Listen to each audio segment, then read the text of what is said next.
तो नमस्कार दोस्तों, स्वागत है आप सबका हमारी आज की इस वीडियो में। और आज इस वीडियो के माध्यम से हम आपको बताने वाले हैं कि किस तरह आप अपनी कॉलेज यूनिवर्सिटी की मार्कशीट में करेक्शन करवा सकते हैं। फिर चाहे वो आपके नाम में हो, सरनेम में हो, माता के नाम में हो, पिता के नाम हो, या फिर आपकी डेट ऑफ बर्थ में हो, किसी भी तरह का संशोधन हो, आप बहुत ही आसानी से करवा सकते हैं। क्योंकि दोस्तों आपके 10th से लेकर ग्रेजुएशन तक सर डॉक्यूमेंट स्पेलिंग वगैरह सही होनी चाहिए, नहीं तो आपको आगे चल के काफ़ी दिक्कतें आएंगी। जब आप किसी गवर्नमेंट जॉब वगैरह फॉर्म भरेंगे तो भी आपको दिक्कतें आएंगी, और जब जॉब वगैरह के टाइम डॉक्यूमेंट वेरिफिकेशन होते हैं उनमें भी आपको बहुत दिक्कतें आएंगी। इसलिए दोस्तों ये करवाना बहुत ज़रूरी है। तो इसके लिए दोस्तों सबसे पहले तो आपको अपने कॉलेज में ही बात करनी है कि सर मुझे अपनी मार्कशीट में ये करेक्शन करवाना है, मैं कैसे करवाऊँ। तो दोस्तों वही लोग आपको प्रोसेस बताएंगे, या फिर हो सकता है कि वही करवा के दे दें। लेकिन अगर दोस्तों किसी कारणवश आपकी कॉलेज वालों से बात नहीं हो पा रही है तो फिर आप डायरेक्ट यूनिवर्सिटी भी करेक्शन करवा सकते हैं। जो प्रोसेस दोस्तों हम इसमें आपको बताएंगे कि आप डायरेक्ट यूनिवर्सिटी जाके कैसे करेक्शन करवा सकते हैं किसी भी तरह का। तो चलिए दोस्तों इस प्रोसेस को शुरू करते हैं। अब दोस्तों हम आपको बता दें कि ये प्रोसेस स्टार्ट कहाँ से हुई। तो दोस्तों ये प्रोसेस आपके घर से स्टार्ट होगी। आपको पहले अपने घर पे कुछ डॉक्यूमेंट तैयार करने हैं। वो पहला डॉक्यूमेंट होगा दोस्तों जिस भी ईयर की मार्कशीट, जिस ईयर में आपको करेक्शन करवाना है, first year, second year, third year, जिस भी ईयर में आपको करवाना है उस ईयर की मार्कशीट की फ़ोटो कॉपी, और 12th की मार्कशीट की फ़ोटो कॉपी, और 10th की मार्कशीट की फ़ोटो कॉपी, और आपका पैन कार्ड, आधार कार्ड या वोटर आई डी कार्ड, जो भी आपके पास 2-3 आई डी प्रूफ है वो आप इनके साथ लगा सकते हैं। अब दोस्तों ये सब डॉक्यूमेंट कंप्लीट होने के बाद दोस्तों एक बात को आपका ध्यान रखना है कि आपके दोस्तों इन सब डॉक्यूमेंट में नाम वगैरह सही होना चाहिए, जो नाम आपको सही करवाना है। अगर दोस्तों इनमें कोई गलती है तो फिर आपकी ये मार्कशीट में भी सही नहीं हो पाएगी। इसीलिए दोस्तों मार्कशीट में सही करवाने से पहले आप अपने इन सब डॉक्यूमेंट में नाम वगैरह चेक कर लीजिए, सब में एक जैसा नाम होना चाहिए। अगर इनमें एक जैसा नाम है तो आपकी कॉलेज की मार्कशीट में भी करेक्शन हो जाएगा। अब दोस्तों ये सब डॉक्यूमेंट तैयार करने के बाद आपको इनके 2 सेट बना लेने हैं, और दोस्तों अब जाना है आपको अपनी यूनिवर्सिटी। अब दोस्तों यूनिवर्सिटी जाएंगे तो वहाँ से दोस्तों आपको 2 फॉर्म और मिलेंगे। पहला फॉर्म होता है दोस्तों एक चालान फॉर्म, यानी एक करेक्शन फीस होती है।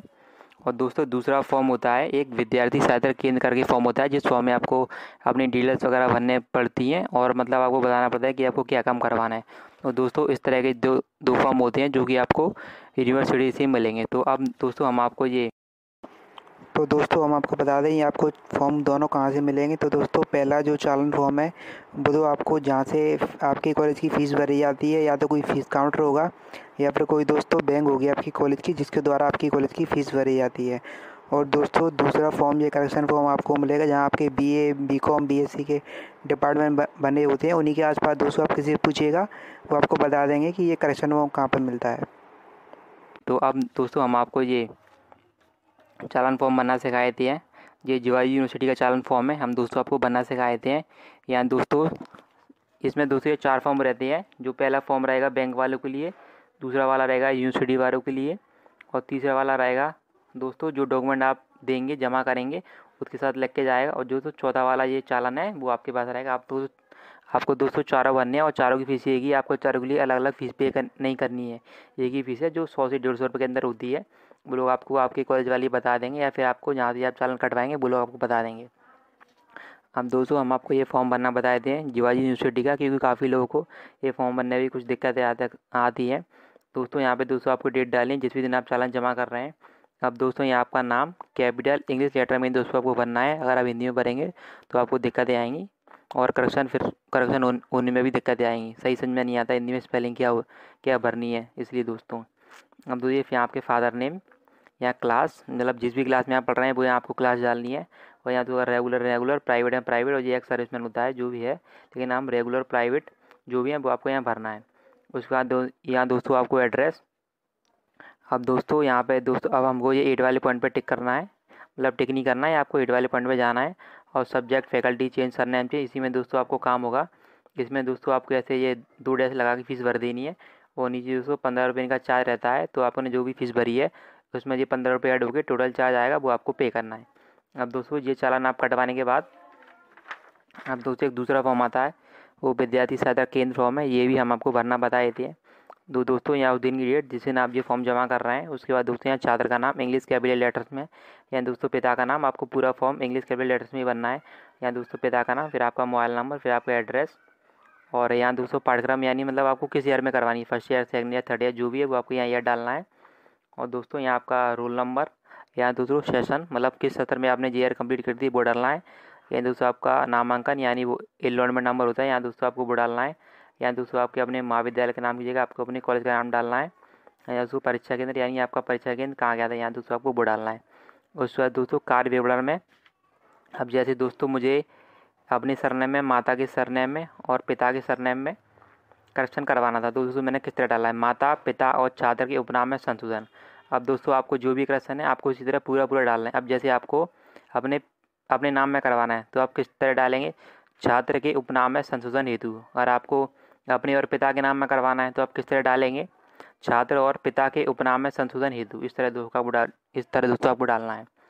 उसके बाद दोस्तों ये आवेदन प्राप्ति दिनांक, यहाँ पर जिस दिन आप ये फॉर्म भर रहे हैं आपको वो डेट डालनी है।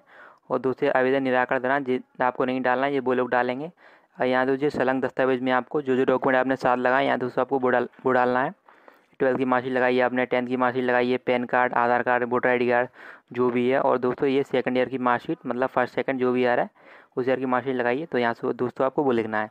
अब दोस्तों ये लगा दो कार्यालय उपयोग हेतु, मतलब दोस्तों आपको ये लोग वही लोग भरेंगे तब आपका फॉर्म जमा करते हैं, तो वो लोग यहाँ भरेंगे कि आपको आपसे पूछेंगे क्या करवाना है, आप दोस्तों बताएं कि मुझे ये करवाना है, तो वो लोग यहाँ वो भर देते हैं। ठीक है दोस्तों।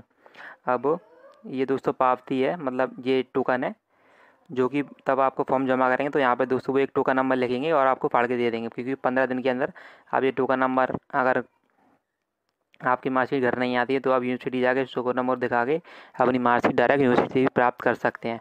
तो दोस्तों यहाँ दोस्तों टोकन नंबर सबसे ऊपर लिखा है, आपको ये भी नहीं भरना है, ये वो लोग भरते हैं। और तो नीचे भी ये वो लोग भरेंगे, यहाँ तो आज की डेट और यहाँ नीचे भी इसमें आपका नाम, यहाँ आपका रोल नंबर, यहाँ दोस्तों आप जिस भी रखवा रहे हैं वो ईयर डाल देना, ऊपर से देख के अपना फॉर्म भरा हुआ है। और यहाँ दोस्तों आपके कॉलेज का नाम।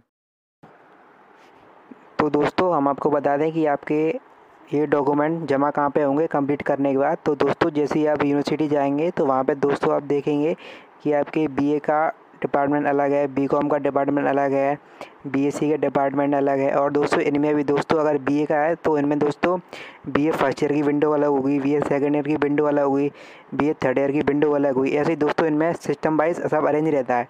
अब दोस्तों आप जिस भी ईयर में, तो आप दोस्तों आप किसी से पूछिएगा कि मुझे ये BA फर्स्ट ईयर की विंडो यहाँ पे कहाँ है, तो वो लोग दोस्तों आपको आसानी से बता देंगे। तो दोस्तों वहीं आपके ये डॉक्यूमेंट जमा होंगे। उसके बाद दोस्तों आपको दोस्तों फॉर्म अरेंजमेंट कैसे करनी है, क्योंकि दोस्तों ये सबसे ज़रूरी है, क्योंकि अगर दोस्तों आप फॉर्म ऊपर नीचे लगाए थे तो वो लोग आपके रिजेक्ट करते हैं और बार बार आपको चक्कर काटवाते हैं, क्योंकि दोस्तों बहुत इसमें दिक्कतें आती हैं। मेरे साथ दोस्तों हुआ था, लेकिन मैं आपको बता रहा हूँ कि आपको फॉर्म किस तरह अरेंजमेंट करने हैं। दोस्तों सबसे पहले आप ऊपर रहेगा आपका ये चालन फॉर्म, उसके बाद रहेगा दोस्तों आपका ये विद्यार्थी सहायता केंद्र वाला फॉर्म। उसके बाद दोस्तों आपको वो उस ईयर की मार्कशीट, मतलब first year second year third year जो भी मार्कशीट आपको वो लगाना है। उसके बाद दोस्तों आप 12th की मार्कशीट लगा दें, फिर 10th की मार्कशीट लगा देना, फिर दोस्तों आपके 2 ID प्रूफ, पैन कार्ड, आधार कार्ड जो भी है वो आप लगा देना। अब दोस्तों एक इसमें लास्ट में दोस्तों और होता है, तब दोस्तों आप ये फॉर्म लेने आएंगे तो दोस्तों कभी कभी वहाँ पे दोस्तों एक लिफाफा भी मिलता है, एनवलप, जिसमें दोस्तों क्या होता है कि मतलब आगे जिसमें दोस्तों क्या होता है, अगर 15 दिन में आपकी मार्कशीट वो उस लिफाफे में डाल के आपके घर पर भेज देते हैं। तो दोस्तों वो लोग भी आप यहाँ अटैच कर देना, अगर वहाँ पे अवेलेबल हो, नहीं हो तो कोई बात नहीं है, लेकिन अगर लिफाफा मिलता हो तो आप वो सबसे लास्ट में लगा देना। आप इस वीडियो में हम आपको बताएंगे किस तरह से वो लगता है डॉक्यूमेंट, किस तरह से वो डॉक्यूमेंट लगते हैं वो हम आपको इसमें दिखा देंगे। इस तरह डॉक्यूमेंट दोस्तों आपको ये पूरे हो जाएंगे। तो दोस्तों आप डॉक्यूमेंट एक बार दोबारा सुन लीजिए। ये आपका ये पहला चालन फॉर्म, दूसरा दोस्तों विद्यार्थी सहायता केंद्र फॉर्म, फिर आपकी ये कॉलेज की मार्कशीट, फिर 12th की मार्कशीट, फिर 10th की मार्कशीट, फिर पैन कार्ड, आधार कार्ड और वोटर कार्ड जो भी आपके ID प्रूफ, 2-3 ID प्रूफ, उसके लास्ट में अब वो एनवलप लिफाफा होता है। अब दोस्तों आपकी मार्कशीट में करेक्शन कैसे हो गया आएगा हम आपको बता देते हैं। तो दोस्तों या तो 15 दिन में दोस्तों आपके घर पे मार्कशीट आ जाएगी, जो भी आप इसमें एड्रेस भरेंगे। और दोस्तों अगर 15 दिन में घर पे नहीं है तो फिर आप डायरेक्ट यूनिवर्सिटी जाके पता कर सकते हैं। अगर दोस्तों यूनिवर्सिटी में भी नहीं है तो फिर दोस्तों हो सकता है कि आपकी उनने मार्कशीट डायरेक्ट कॉलेज भेज दी हो। बस दोस्तों ये मार्कशीट आपके इन 3 जगह प्राप्त होगी, लेकिन दोस्तों वैसे आपके घर पे ही आ जाती है। और घर पे अगर दोस्तों नहीं आती तो वो लोग तो आपको यूनिवर्सिटी से फ़ोन करते हैं कि आपकी मार्कशीट में करेक्शन हो गया, आप मार्कशीट अपनी यूनिवर्सिटी से प्राप्त कर सकते हैं। तो दोस्तों यही थी प्रोसेस, बहुत आसान प्रोसेस है। अगर दोस्तों इसके बाद भी अगर आपको कोई डाउट है तो आप मेरी इंस्टाग्राम ID पे मुझे मैसेज करके पूछ सकते हैं।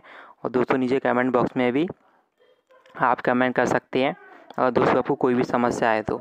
धन्यवाद दोस्तों। अगर आपको हमारी ये वीडियो पसंद आई तो प्लीज़ हमारी इस वीडियो को लाइक कीजिए।